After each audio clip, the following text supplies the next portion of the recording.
Mis amados hermanos, muy pero muy buenos días. Una vez más estamos aquí dándole gracias a nuestro Padre Celestial porque ha sido bueno con nosotros, ¿verdad? Es un gozo poder compartir la palabra del Señor a través de este medio, en vista de que aún no podemos congregarnos allí en nuestro local, donde nos reunimos y juntos adoramos al Señor, pues mientras que Él lo permite, lo seguimos haciendo a través de este medio. Así que desde aquí recibo un abrazo y mi saludo efusivo, cariñoso, esperando en el Señor que se encuentren bien junto a sus familiares. Bien, mis hermanos, sin más, quiero invitarla a que por favor vamos de una vez a orar a nuestro Padre Celestial y a tener nuestra clase de escuela dominical del día de hoy. Oremos a nuestro gran Dios. Dios y Padre bueno, en el nombre de su Hijo, el Señor Jesucristo, damos gracias, amado Señor, porque su gracia, su bondad, su misericordia nos ha alcanzado una vez más durante esta semana. Señor, muchas gracias. Agradecemos la salvación que hemos recibido por gracia, Señor. Salvación lograda a través de los méritos del Señor Jesucristo allí en la cruz del Calvario y su resurrección, Señor, gracias. Damos gracias por su palabra, Señor. Damos gracias por tener una iglesia local en la cual congregarnos. Damos gracias, Señor, por la vida de su siervo, nuestro pastor, el pastor Diego, Señor. Damos gracias por la familia de sus siervos, Señor, nuestra hermana Kelly y sus hijos, Juan Diego, Nicolás, Chayer y Luciana, Señor. Padre, gracias por cada una de mis hermanas y mis hermanos que se congregan allí en la Iglesia Bíblica Bautista Montioret. Gracias por las familias, los niños, los adolescentes, los jóvenes, los adultos, los ancianos, Señor. Padre, muchas gracias por la obra que lleva a cabo en cada uno de nosotros, Dios eterno. En esta hora, oh Dios, quiero pedir la guía, Señor, la dirección de su Santo Espíritu. Quiero, Padre, compartir su palabra apegado a su escritura. Ayúdeme, por favor, Señor, a que yo solamente comunique su consejo, su mensaje. Pues lo que su pueblo necesita, no mis palabras, sino su consejo, mi Señor. Bendiga su palabra en nuestros corazones y llévenos, Señor, a ponerla por obra.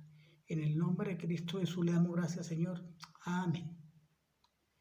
Pues bien, mi amado hermano, mi hermana, quiero compartirle esta vez un tema acerca de una historia del pueblo de Israel, específicamente la tribu de Judá. Y quiero empezar poniendo algo en su mente. Quizás algunos de ustedes, y debido a determinadas circunstancias, sea por vacaciones, por trabajo, han tenido que salir de su lugar de origen, donde usted normalmente vive. Y quizás ha tenido que ir a otro lugar por largo tiempo.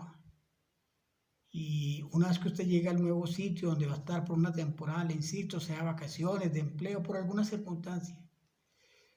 Pero llega un momento en el cual usted desea regresar a su lugar de origen, a su familia, con su esposa, con sus hijos o con sus padres, si es un joven aún y vive con sus padres. Pero usted tiene un anhelo ferviente por regresar a su lugar. Aquellos que han ido de su ciudad natal, por ejemplo, a otra ciudad, incluso aquí dentro de Colombia, los que nacieron, no sé, en Barranquilla, y han venido a trabajar a Bogotá y cada vez que hay un tiempo de descanso, a final de año, regresan a su ciudad natal. La gente regresa con alegría, con gozo, por lo regular es así. Quiere estar con lo que conoció de niño, con lo que vivió. Quiero hablarle justamente acerca de eso. Hay una historia del pueblo de Israel específicamente, en este caso acerca de la tribu de Judá, por la cual ellos fueron sacados de su lugar de Jerusalén.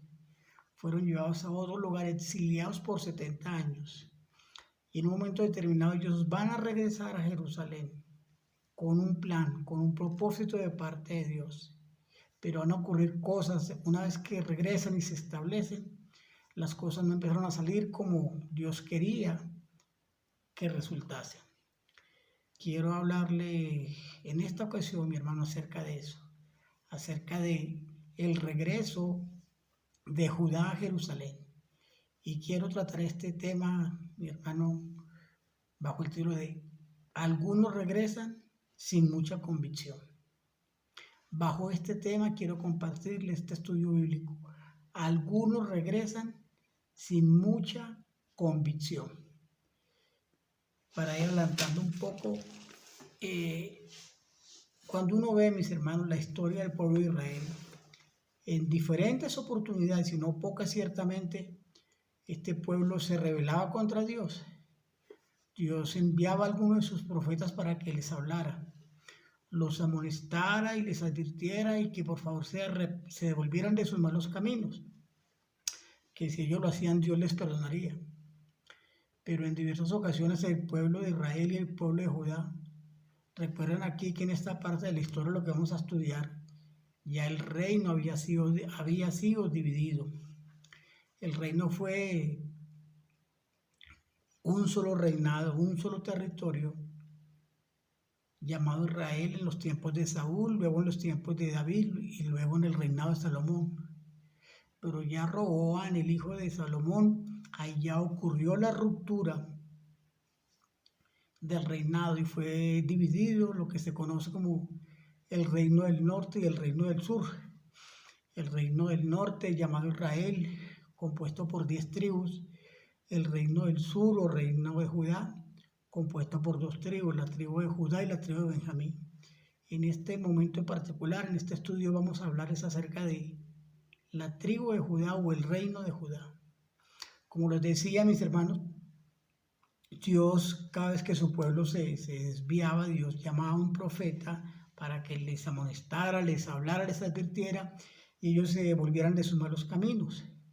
En este caso en particular, Dios hizo eso una y otra vez con el pueblo de Judá. Y el pueblo no se arrepentía de sus pecados, entonces Dios permitió que fueran invadidos por los babilonios, por el rey Nabucodonosor, y fueron llevados cautivos 70 años a Babilonia. Dios había hecho una promesa que pasados 70 años los regresaría nuevamente a su territorio. Es acerca de esta historia que quiero compartir este estudio bíblico con ustedes. En principio vamos a ver por qué fue que tuvieron que o por qué llegaron cautivos a Babilonia. Vamos a ir investigando poco a poco allí en la escritura, así que prepárese que vamos a ver unos cuantos versículos esta mañana. Entonces recuerde que estamos estudiando bajo el tema algunos regresan sin mucha convicción. Algunos regresan sin mucha convicción. Y quiero empezar, mis hermanos, dando lectura en el libro de Esdras. Acompáñenme allí. Esdras capítulo 3, versículos 11 a 13. Esdras capítulo 3, versículos 11 al 13. Dice así la palabra del Señor allí. Y cantaban alabando y dando gracias a Jehová y diciendo, porque Él es bueno, porque para siempre es su misericordia sobre Israel. Y todo el pueblo aclamaba con gran júbilo, alabando a Jehová, porque se echaban los cimientos de la casa de Jehová.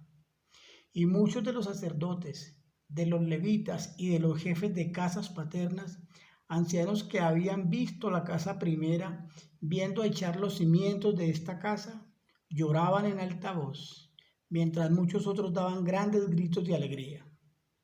Y no podía distinguir el pueblo el clamor de los gritos de alegría de la voz del lloro, porque clamaba el pueblo con gran júbilo, y se oía el ruido hasta de lejos. Vemos allí esta porción de la escritura, y el verso 12 dice que lloraban en alta voz, mientras otros daban gritos de alegría. Lo que le comentaba en la introducción, ¿verdad? Hay ocasiones donde uno regresa a un lugar donde uno quiere regresar y hay gozo, hay alegría, hay festejo, hay complacencia, hay regocijo. Aquí particularmente ellos estaban gozosos y alegres porque habían regresado del cautiverio, pasaron los 70 años que Dios les dijo que por castigo, por disciplina los tenía en Babilonia, y al regresar ellos debían reconstruir el templo. Vamos a ver ahorita que el templo había sido destruido y las murallas de la ciudad de Jerusalén habían sido quemadas, derribadas también. Es decir, la ciudad estaba desprotegida y el templo no había templo prácticamente. Y ellos cuando empiezan a reconstruir el templo echan los cimientos y en ellos hay alegría y gozo. Y dice allí que los más ancianos, es decir, los más adultos, los que habían conocido el templo que había sido saqueado, quemado, destruido, al ver esto, pues gritaban de gozo. Hasta aquí tenemos algo maravilloso. Un pueblo regocijado en Dios porque va a empezar a construirse nuevamente el templo, que era el lugar de adoración del pueblo de Israel para con su Dios. Entonces, recuerde que el título es Algunos regresan sin mucha convicción. Ese es el tema. Pero antes de avanzar, sería bueno que nosotros diéramos una pequeña definición, un concepto de qué significa la palabra convicción. Y algo muy sencillo puede ser que una convicción es el convencimiento que se tiene sobre algo. Convicción es el convencimiento que se tiene sobre algo, algo de lo que yo creo firmemente, algo de lo que yo estoy seguro. Puede ser una persona o puede ser un algo. Quienes tienen una convicción poseen razones o creencias que les permiten mantenerse firmes. Entonces, primero, una convicción es el convencimiento que se tiene sobre algo. Y también que las personas que tienen una convicción tienen allí una razón, una creencia que les permite mantenerse firmes. ¿Para qué le ayuda la convicción a una persona, sea creyente o no? La convicción es lo que nos va a dar la motivación para actuar conforme a ella. Es decir, la convicción es como lo que me impulsa a actuar de acuerdo a eso que creo, a eso de que estoy convencido. Por ejemplo, si usted y yo decimos que tenemos una convicción real de que las escrituras, la Biblia es la palabra de Dios, es el consejo de Dios, y decimos que eso es absolutamente cierto porque Dios lo dijo. Si tenemos esa convicción, vamos a vivir de acuerdo a la palabra de Dios, independientemente de las circunstancias. Uno de los 10 mandamientos dice, no robarás. Luego en el Nuevo Testamento el apóstol Pablo dice en Colosenses que el que robaba no robe más. Es decir, usted y yo hemos sido enseñados por la palabra de Dios que no debemos robar. Si usted y yo tenemos la convicción de que no debemos robar porque eso es pecado, porque eso le desagrada a Dios, pues no vamos a robar. ¿Qué pasa cuando no hay esa convicción? Cuando no está la convicción de que no voy a robar y se le presenta a esa persona un papayazo, mira lo que dejaron allí, miro para un lado, miro para el otro, nadie me va a ver y lo tomo y me lo llevo. Eso va a ocurrir, eso lo va a hacer alguien que no tiene la convicción de que robar es pecado, de que robar está mal, de que robar desagrada a Dios, de que robar es cometer una injusticia. Entonces, la convicción me va a impulsar a mí a actuar de acuerdo a lo que yo creo. Con eso, claro, recuerden que vamos a estudiar bajo el tema algunos regresan sin mucha convicción. ¿Por qué? Porque vamos a ver que ciertamente el pueblo de Judá fue llevado en cautiverio, pasaron los 70 años, llegó el tiempo de regresar, Dios va a usar a alguien para que ellos regresen, y una vez que regresan a un tiempo donde estaban contentos y alegres y obedeciendo lo que Dios les pidió, pero después de cierto tiempo, aquellos que no tenían las convicciones reales de por qué habían regresado y para qué habían regresado al cautiverio, se cruzaron de brazos. Hoy en la iglesia del Señor, lamentablemente, algunos de nosotros estamos viviendo de esa manera. Decimos que somos salvos, decimos que hemos creído en el Señor, pero no hay las confesiones suficientemente firmes. Y cuando vengan circunstancias, desagrados, venga lo que venga, pues esa convicción como que tambalea. Y terminamos no viviendo ni actuando como decimos que dice la Biblia. Y si tenemos la convicción de que Dios nos dice cosas para que le obedezcamos, a veces ¿sabe por qué no obedecemos? Porque no tenemos convicciones firmes de verdad en el Señor y en su palabra. Entonces vamos a empezar a rastrear aquí esta historia de la tribu de Judá. Acompáñenme ahí por favor a Jeremías capítulo 25. Vamos a ir investigando qué ocurrió para que Dios tuviera que, en castigo, enviar a Judá en cautiverio. Vamos a ver algunos versículos. Entonces, recuerde, estamos en el tema, algunos regresan sin mucha convicción. Y vamos a ver aquí que Judá no tenía convicciones. Judá sin convicciones. Jeremías capítulo 25, le voy a compartir los versos del 1 al 4. Y dice así la palabra de Dios. Palabra que vino a Jeremías acerca de todo el pueblo de Judá en el año cuarto de Joacim, hijo de Josías, rey de Judá, el cual era el año primero de Nabucodonosor, rey de Babilonia. Personaje importante, Nabucodonosor, rey de Babilonia. La cual habló el profeta Jeremías a todo el pueblo de Judá y a todos los moradores de Jerusalén, diciendo: vemos que el profeta en este instante de la historia de Judá es Jeremías. Jeremías va a ser el mensajero de Dios para hablarle al pueblo de Judá. Desde el año 13 de Josías, hijo de Amón, rey de Judá, hasta este día, que son 23 años, ha venido a mi palabra de Jehová. Note, 23 años donde Dios le hablaba a Jeremías para que Jeremías le hablara al pueblo. Y he hablado desde temprano y sin cesar, pero no oíste. Vemos allí un pueblo, la tribu de Judá, sin convicciones. En este caso particular, ¿cuál no era la convicción? Ellos no tenían la convicción de oír la advertencia de Dios. Ellos pretendían ignorar a ese profeta. Y mire que dice que durante 23 años, que desde temprano Jeremías hablaba a Judá. Pero dice la escritura que ellos no querían escuchar. Es decir, hay un Dios maravilloso que nos sacó de Egipto con brazo poderoso, que nos llevó cautivos a Babilonia por ser idólatras, por ser rebeldes y desobedientes, que nos está advirtiendo que si no nos volvemos de nuestros malos caminos, vamos a ir cautivos allá. Eso lo creían en su mente solamente, no en su corazón. No había la convicción de que era Dios hablando y que Dios podía cumplir, porque podía no, y que Dios iba a cumplir su advertencia. Entonces, primera falta de convicción. No escuchaban a Dios, no tenían la convicción de escuchar a Dios. Mire ahorita ahí mismo, Jeremías 25, versículos 5 al 7, dice así. Cuando decían: volveos ahora de vuestro mal camino y de la maldad de vuestras obras, y moraréis en la tierra que os dio Jehová a vosotros y a vuestros padres para siempre. Idólatras. Judá y convicciones, no oían a Dios, no obedecían, o sea, no honraban al Dios verdadero. Según este versículo, adoraban a dioses falsos, idolatría. Sigue diciendo allí el versículo 6. Y no vayáis en pos de dioses ajenos, sirviéndoles y adorándoles, ni me provoquéis a ira con la obra de vuestras manos, y no os haré mal. Y el 7 dice: pero no me habéis oído. Dios les repite, no me quieren oír, no me están escuchando, son idólatras, no quieren hacer casos. Era un pueblo que sin convicciones escuchaban, pero les entraba por un oído y les salía por el otro.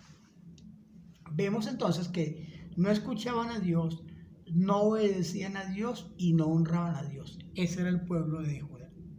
Pero a diferencia, vamos a ver que Dios, Jehová de los ejércitos, sí tiene convicciones. Es decir, aquí en cuanto a Dios, la palabra convicción, lo que quiero decirles es que Dios lo que dice lo cumple, que Dios es fiel a su palabra, que Dios no cambia, Él es inmutable. Cuando le pongo en este punto que Jehová sí tiene convicciones, lo que quiero decirles es eso, que el Señor es inmutable, Él no cambia.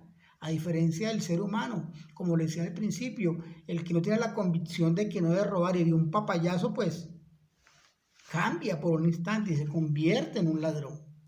Dios no es así. Entonces vimos primero Judá sin convicciones, ahorita vemos Jehová con convicciones. Mire, vamos allí, aquí mismo en Jeremías, versículos 8 al 11 dice así. Por tanto, así ha dicho Jehová de los ejércitos: por cuanto no habéis oído mis palabras, empieza la advertencia. Dios no cambia. Dios, siempre que un hijo entra en pecado, Dios le va a advertir. ¿Por qué? Porque Dios es inmutable, Él no va a cambiar. Él no va a mirar hacia otro lado mientras que usted y yo pecamos, no lo va a hacer. Él es inmutable, Él tiene convicciones. Y aquí está advirtiendo a su pueblo de Judá. He aquí, enviaré y tomaré a todas las tribus del norte, dice Jehová, y a Nabucodonosor, rey de Babilonia, mi siervo. O sea, está diciendo aquí en su advertencia Dios a la tribu de Judá que va a levantar a un hombre, al rey de Babilonia, que en ese momento era Nabucodonosor, y le dice mi siervo, es decir, que lo va a usar, lo va a utilizar, por eso es que le dice mi siervo. Y los traeré contra esta tierra y contra sus moradores y contra todas estas naciones en derredor, y los destruiré. Y los pondré por escarnio y por burla y en desolación perpetua. Sigue haciendo Dios la advertencia a Judá. Verso Dios dice, y haré que desaparezca de entre ellas la voz de gozo y la voz de alegría, la voz de desposado y la voz de desposada, ruido de molino y luz de lámpara. En toda esta tierra será puesta en ruinas y en espanto. Y servirán estas naciones al rey de Babilonia y da un tiempo, 70 años. Dios aquí demuestra que es inmutable, que Él no cambia, que Él tiene convicciones. Y vemos en estos versículos del 8 al 11, primero que Dios siempre va a traer juicio al que no se arrepiente. Aquí lo está advirtiendo y Él lo va a cumplir. Ellos van a ir cautivos. Entonces, cada ser humano, en este caso el pueblo de Israel, y hoy en día los que hemos sido salvados por el Señor, si usted y yo insistimos en vivir pecaminosamente y no nos arrepentimos, en su momento justo Dios va a traer juicio sobre nuestras vidas. Esas consecuencias van a llegar. Aquí el caso fue particular que Dios les advirtió que serían invadidos por Babilonia, que los iba a destruir, a arruinar y que iban a ir esclavos 70 años. Dios lo que promete lo cumple, es inmutable. Él tiene convicciones, Él no cambia. Mire el versículo 12 al 14. Y cuando sean cumplidos los 70 años, castigaré al rey de Babilonia y a aquella nación por su maldad, ha dicho Jehová, y a la tierra de los caldeos, y la convertiré en desiertos para siempre. Eso ocurrió, lo vamos a ver más adelante estudiando. Eso que dice el versículo 12, cuando se cumplieron los 70 años, Dios permitió que el imperio medo-persa atacara al imperio babilónico. Y ese rey poderoso Nabucodonosor, o quien está allí gobernando, ya fue quitado. Le fue quitado a Babilonia el poder que tenía sobre el mundo conocido en ese tiempo. Y empezó a gobernar el imperio medo-persa. Entonces allí vemos que lo que Dios dice se cumple. Él prometió eso y eso fue cumplido. Dice el versículo 13, y traeré sobre aquella tierra todas mis palabras que he hablado contra ella, con todo lo que está escrito en este libro, profetizado por Jeremías contra todas las naciones. Entonces vemos que Dios enjuicia al que no se arrepiente. En este caso se cumplió su palabra, su advertencia, que iban a ser invadidos por Babilonia, que iban a ser destruidos, arruinados y esclavos por 70 años, y a su vez que el imperio babilónico iba a ser destruido y que al cabo de 70 años regresaría la tribu de Judá a Jerusalén.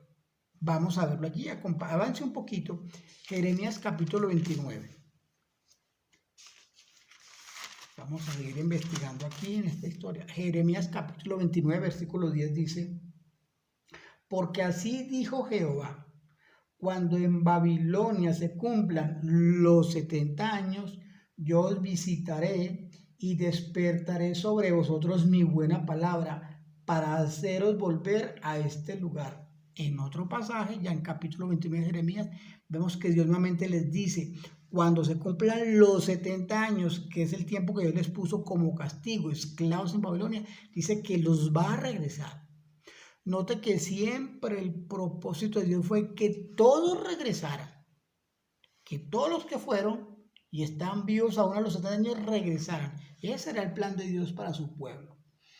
¿Qué vemos también aquí acerca de la inmutabilidad de Dios en esta historia en particular? Uno, Dios enjuicia al que no se arrepiente.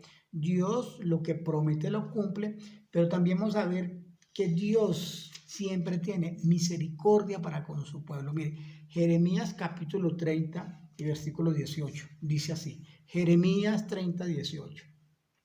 Así ha dicho Jehová, he aquí yo hago volver los cautivos de las tiendas de Jacob y de sus tiendas tendré misericordia y la ciudad será edificada sobre su colina, y el templo será asentado según su forma. Mira el final del versículo 18, dice, y la ciudad será edificada sobre su colina. Cuando Nabucodonosor invadió Judá, saqueó la ciudad, destruyó el templo, destruyó las casas, las construcciones, cuanta construcción había grande, alta, la destruyeron, la quemaron, la saquearon. Y los muros de la ciudad de Jerusalén fueron destruidos. En esos tiempos, mis hermanos, las ciudades construían una muralla alrededor y era su protección. Entonces, una ciudad sin murallas era una ciudad sumamente vulnerable, era fácilmente invadida por cualquier ejército, porque no había esa protección. Entonces, Dios le está diciendo a la tribu de Judá que cuando ellos regresen del cautiverio, después de 70 años, la promesa de Dios es, y la ciudad será edificada. ¿Por qué? Porque iban a ser destruidas sus murallas, dice, y el templo será asentado según su forma.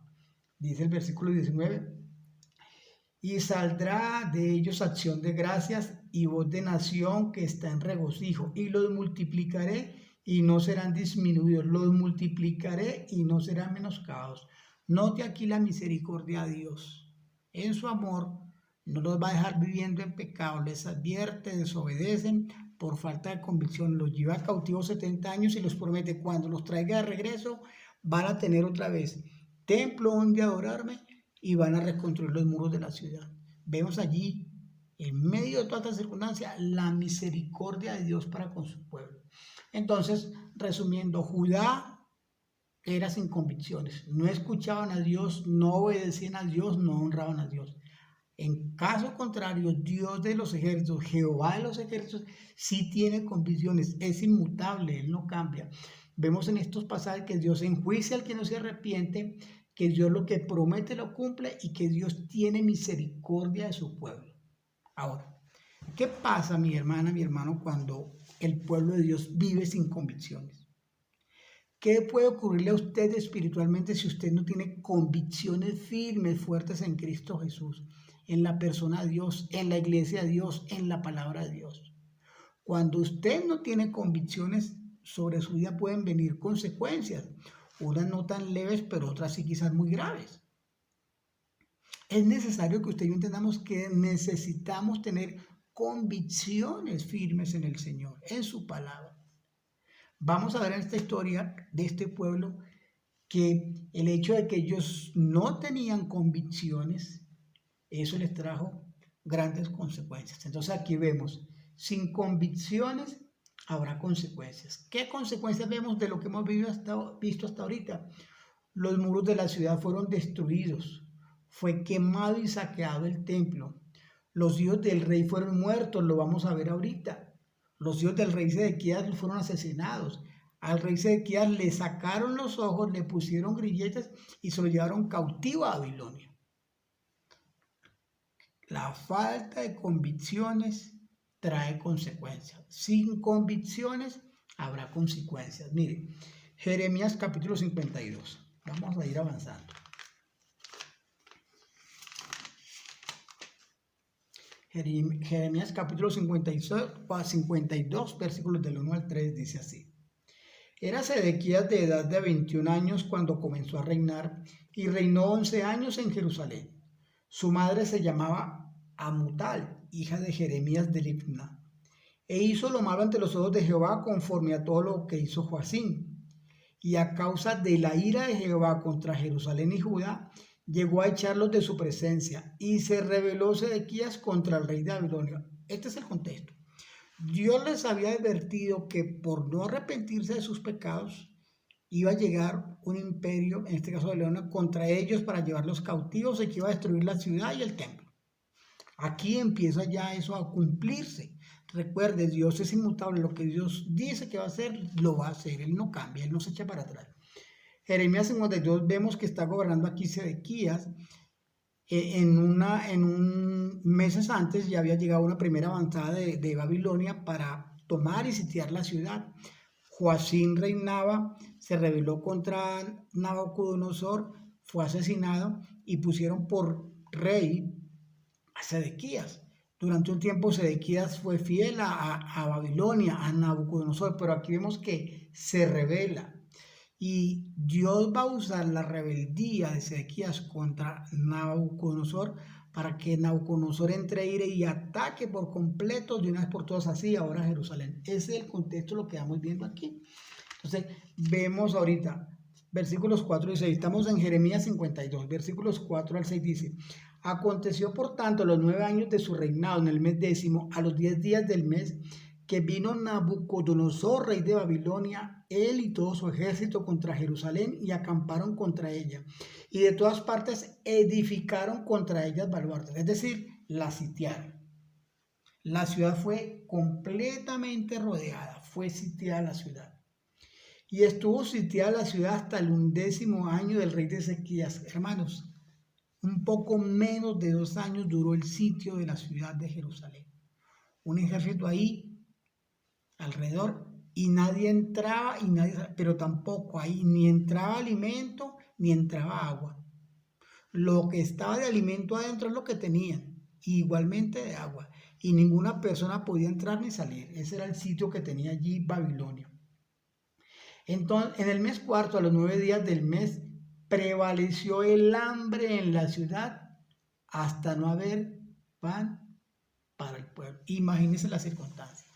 Casi 2 años un ejército sitiando una ciudad. Llega un momento donde no hay comida. Si usted estudia luego el libro de Lamentaciones, va a ver cómo Jeremías narra y llora. Por eso es que Jeremías se lamenta del sufrimiento, hermano. Ahí no había comida. Imagínense lo que estamos viendo actualmente, hogares de cristianos y no cristianos con dificultad porque no hay dinero, no hay empleo. ¿Cómo compramos alimentos? Es difícil. Aquí ocurría algo peor, porque uno sale y viene poco a poco, pero allí es que estaban sitiados por completo y se iban a comer lo que había dentro de la ciudad. Una vez que dentro de la ciudad se acaba esa comida, no había comida para nadie. Luego estudia Lamentaciones y vea las cosas horrendas que Jeremías se lamenta y cuenta allí. Entonces, vemos aquí que a causa de la rebeldía de Ezequías contra Nabucodonosor, la ciudad fue sitiada, fue rodeada, nadie entraba y nada salía. Llega un momento donde no había alimentos. Versículo 9. Entonces prendieron al rey, a Sedequías, y le hicieron venir al rey de Babilonia, a Ribla en tierra de Hamat, donde pronunció sentencia contra él. Nabucodonosor produjo sentencia contra Sedequías. Y degolló el rey de Babilonia a los hijos de Sedequías delante de sus ojos. Imagínense eso. Los hijos de Sedequías fueron puestos frente a su padre, y su padre vio cómo los degollaba. Y también degolló en Ribla a todos los príncipes de Judá. Versículo 11.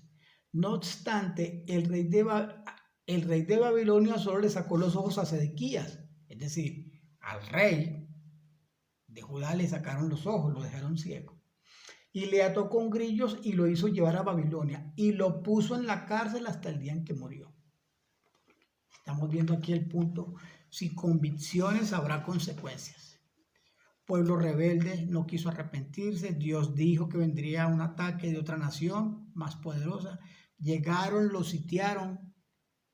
¿Qué ocurrió? Ciudad sitiada, sin alimentos, el rey tomado, sus hijos asesinados, el rey ciego y encadenado hasta que murió.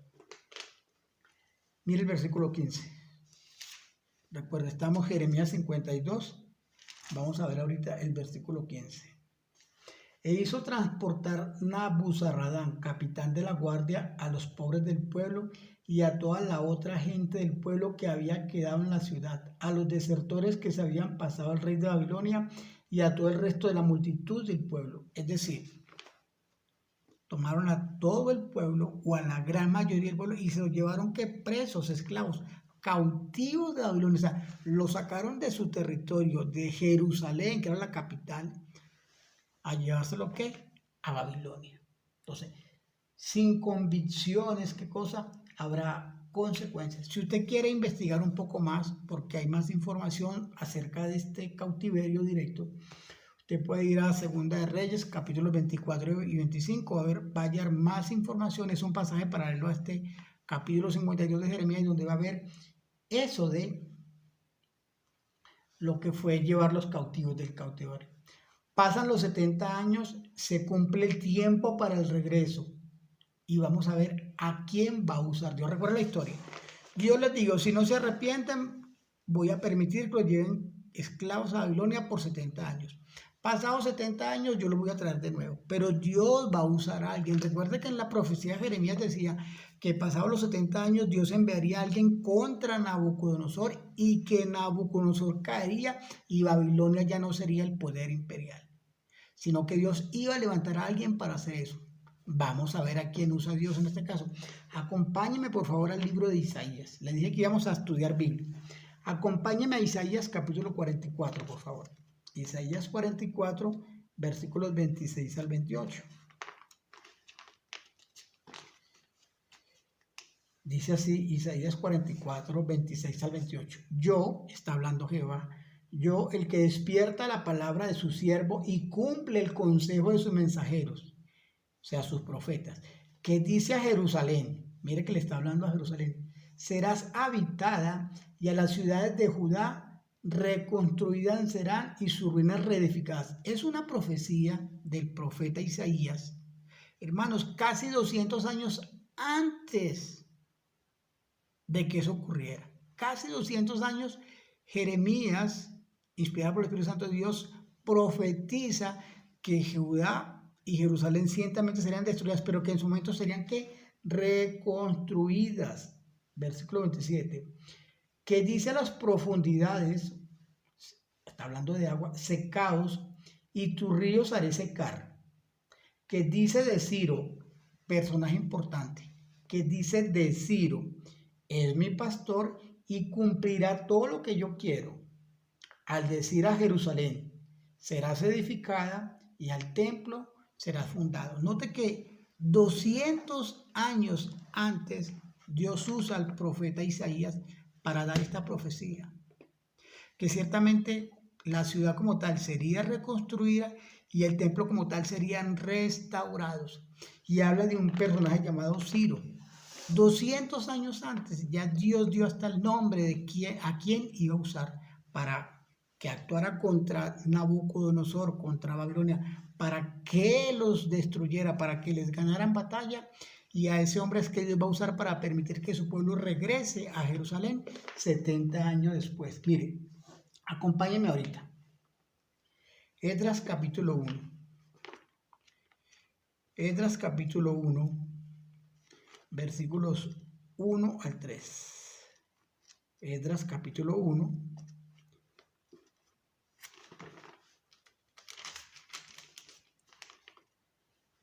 Esdras capítulo 1. Dice así. Hay un título allí que dice el decreto de Ciro. En el primer año de Ciro, rey de Persia, para que se cumpliese la palabra de Jehová por boca de Jeremías, despertó Jehová el espíritu de Ciro, rey de Persia. Había otro imperio, que era el imperio de Persia, y quien estaba gobernando aquí ese imperio ya era Ciro, el personaje de que habló Isaías en Isaías capítulo 44, el cual hizo pregonar de palabra y también por escrito por todo su reino, diciendo, así ha dicho Ciro, rey de Persia, Jehová, el Dios de los cielos, me ha dado todos los reinos de la tierra, y me ha mandado que le edifique casa en Jerusalén, que está en Judá. Ciro está diciendo, Dios me ha hablado a mí, Dios me ha pedido a mí que yo le edifique en la ciudad de Jerusalén casa a él.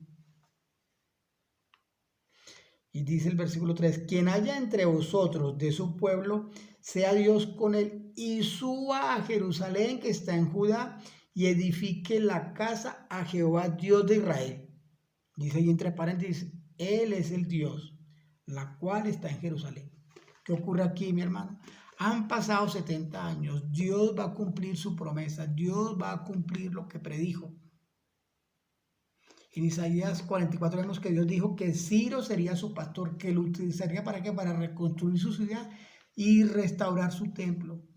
Pasan los 70 años, se cumple la profecía, Ciro vence a Nabucodonosor, o al gobernante en ese momento del imperio Babilonia, y el nuevo imperio ahorita es el imperio persa, el que ejerce el dominio.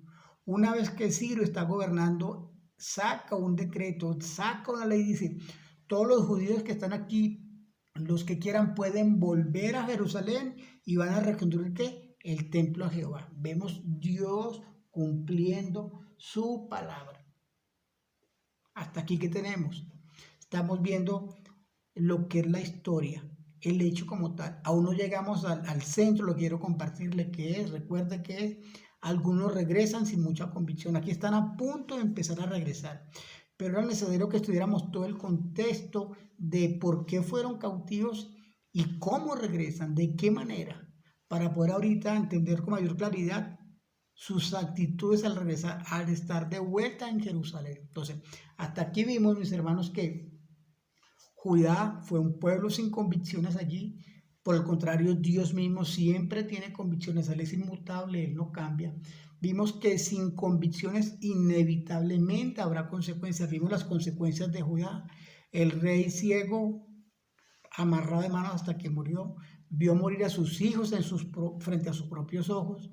Una ciudad sitiada donde pasaron mucha hambre. Se llevaron a toda la gente de Jerusalén, de Judá. Luego quemaron el templo y quemaron la ciudad. Sin convicciones habrá consecuencias. Dios prometió que 70 años pasados los volvería.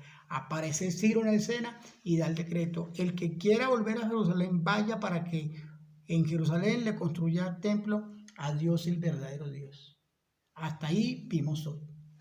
Terminando por esta oportunidad, mis hermanos, y tratando de aplicar esto a nuestras vidas, cómo esa historia de Judá puede servirnos hoy en día, o sea, cómo podemos aplicarla, de qué manera podemos ver allí algo importante para nosotros. Podemos ver, mis hermanos, que Dios tiene convicciones, Dios es inmutable, Dios no cambia, perdón. En Hebreos 10:8 dice que el Señor Jesucristo es el mismo ayer, hoy y por los siglos de los siglos. Está hablando acerca de su carácter, de su esencia. Entonces, Dios tiene convicciones. Usted tiene convicciones. O sea, usted realmente tiene convicciones firmes en cuanto a Dios.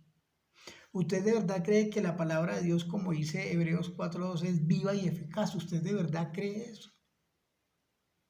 ¿Usted de verdad cree que si Dios le advierte algo en su palabra es por su bien, que usted debe hacerle caso y arrepentirse del pecado, volverse y ponerse a cuenta, confesar? ¿Usted de verdad cree, tiene la convicción de que la palabra de Dios es cierta, que es la mente de Dios y que si Él lo promete, Él lo va a cumplir? ¿Usted cree de verdad que si Dios ha prometido que le va a guardar, Él le guarda? Dios en sus convicciones siempre va a traer juicio sobre el pecado. Él va a cumplir sus promesas y vemos que su palabra es inerrante. Vimos las actitudes y vemos la exactitud de la palabra de Dios. ¿Usted tiene la convicción de que la palabra de Dios no tiene errores? ¿De que es exacta, de que es precisa? ¿Tiene esa convicción? Usted, a diferencia del pueblo de Judá que no oye a Dios, usted sí oye a Dios, pero lo oye con la intención de obedecerle, de aceptar su consejo. ¿Cree usted, mi hermano, como convicción, que si usted vive con un pecado sin confesarlo y sin arrepentirse, eso le va a traer grandes consecuencias? Es así, mi hermano.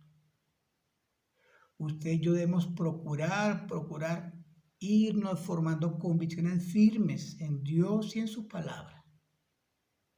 Porque cuando tengamos esas convicciones, no vamos a ser presa fácil ni doctrinalmente, que cualquier vientico que venga atrás nos lleve y nos traiga. No, estamos firmemente plantados. Tenemos el convencimiento de lo que dice la Escritura. Es verdad, ¿por qué? Porque es palabra de Dios. En la siguiente oportunidad vemos ya el regreso y vamos a ver ya en fondo lo que estamos estudiando, que algunos regresan sin mucha convicción. Oremos, mis hermanos. Dios y Padre bueno, una vez más damos a usted honor y gloria, Señor. Padre, agradecemos por este pasaje de la Escritura donde podemos ver, Señor, su inmutabilidad, que usted no cambia, usted tiene convicciones, Señor. A diferencia de nosotros, Señor, que no siempre actuamos en integridad porque no tenemos convicciones en su palabra, Señor. A veces sabemos lo que debemos hacer, lo que a usted le agrada y hacemos otra cosa, Señor, porque no hay convicciones en nosotros. Le pedimos perdón por eso, Padre. Ayúdenos, Señor, a procurar santificarnos y consagrarnos para usted, a vivir íntegramente para así realmente ser en esta tierra luz y sal. Honra y honor damos a usted por siempre y para siempre, en el nombre de Cristo Jesús, Señor. Amén.